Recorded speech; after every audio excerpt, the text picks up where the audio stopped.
Hi friends, അപ്പോൾ എല്ലാവരും സുഖമായിരിക്കുന്നല്ലോ. ഞാൻ സുഖമായിരിക്കുന്നു. കുഴപ്പമൊന്നുമില്ല. മോനും ഒരുവിധം അഡ്ജസ്റ്റ് ചെയ്ത് അങ്ങനെ കുറേച്ചായിട്ട് അങ്ങനെ പോവുകയാണ്. നിങ്ങളുടെ എല്ലാവരുടെ പ്രാർത്ഥനയും അവൻ്റെ കൂടെ ഉണ്ട് എന്ന് തന്നെയാണ് ഞാനിപ്പോഴും വിശ്വസിക്കുന്നത്.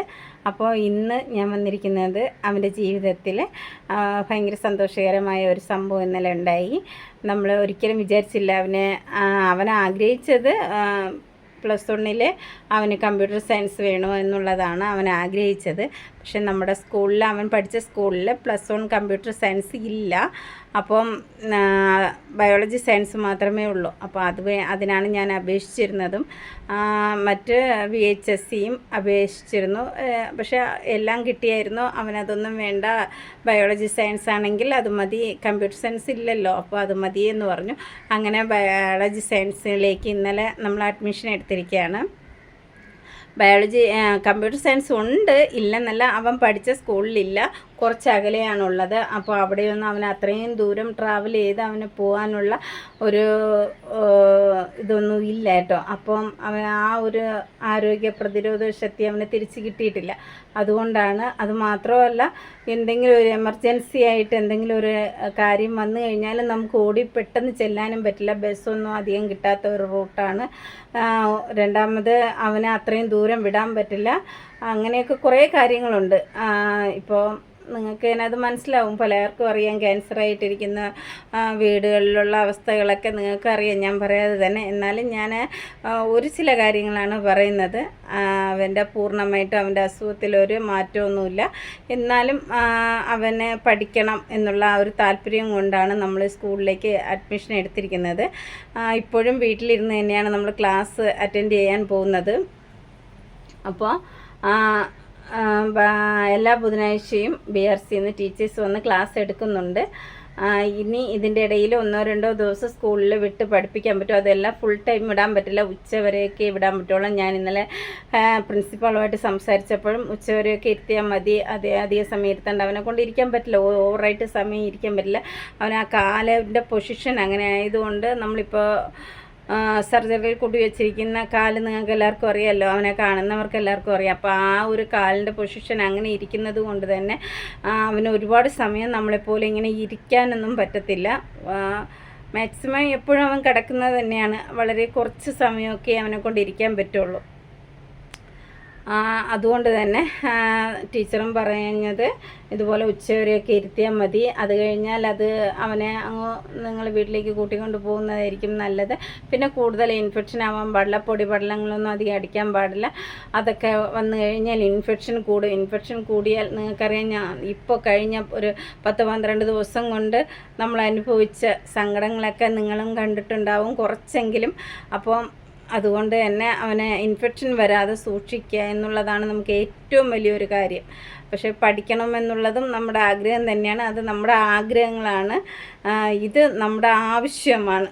നമുക്ക് ഇൻഫെക്ഷൻ വരാതിരിക്കണം, അത് നമ്മുടെ ആവശ്യമാണ്. മറ്റേത് നമ്മളെ ആഗ്രഹമാണ്. പഠിക്കണം, വളരെ ഉയരങ്ങളിലെത്തണം എന്നുള്ളതൊക്കെ എൻ്റെ ഒരു ആഗ്രഹം, അതുപോലെ അവൻ്റെ ആഗ്രഹങ്ങളാണ്. പക്ഷേ അതല്ലല്ലോ, നമുക്കിപ്പോൾ ഏറ്റവും ഇമ്പോർട്ടൻ്റ് നമ്മുടെ ആവശ്യങ്ങളാണ്. അവൻ്റെ അസുഖം പൂർണ്ണമായിട്ട് മാറണം. അതിന് നമ്മൾ കുറച്ച് കെയറിങ്ങൊക്കെ കൊടുക്കണം. അങ്ങനെയൊക്കെയുള്ള കാര്യങ്ങളൊക്കെ ഉള്ളത് കൊണ്ടാണ് അവനെ സ്കൂളിലേക്ക് അധികം പറഞ്ഞു വിടാത്തത്. അപ്പോൾ എന്തുകൊണ്ടും വളരെ സന്തോഷത്തിലാണ് പ്രഭിന്. ഇനി അടുത്ത് ജൂലൈ 6-ാം തീയതിയാണ് സ്കൂൾ തുറക്കുന്നത്. ഫസ്റ്റ് ക്ലാസ്സാണ്. അന്ന് പോകാൻ പറ്റില്ല അവന്. നമ്മുടെ RCCയിലെ അപ്പോയിൻമെൻ്റാണ് അന്ന് 6-ാം തീയതി. അപ്പോൾ അന്ന് കുറേ ചെക്കപ്പുകളും കാര്യങ്ങളൊക്കെ ഉണ്ട്. അതിന് വേണ്ടിയിട്ട് നമ്മൾ പോകണം. എന്ത് വന്നാലും നമ്മൾ പോകണം. RCCയിൽ പോകേണ്ട ദിവസങ്ങളിൽ കറക്റ്റായിട്ട് അത് എന്ത് തന്നെ ആയാലും പോകണം.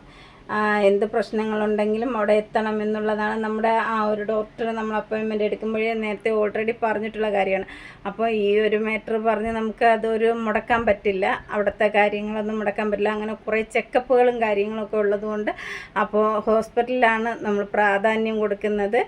അപ്പോൾ അന്നത്തെ ദിവസം ഹോസ്പിറ്റലിൽ പോവും, അടുത്ത ദിവസം അവന് ക്ലാസ്സിൽ പോവും.